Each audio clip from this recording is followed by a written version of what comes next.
In front of me is INFINIX Hot 50i, and today I would like to show you how you can operate voice recorder.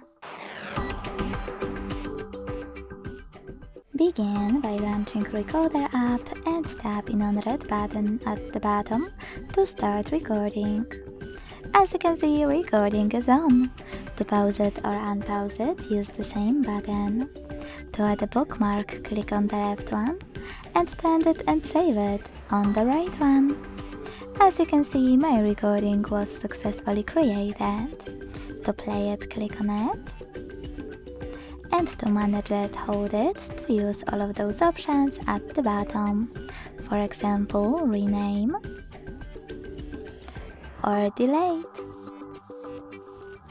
Thanks so much for watching. If you enjoyed this video, don't forget to leave a like, comment and subscribe. Bye!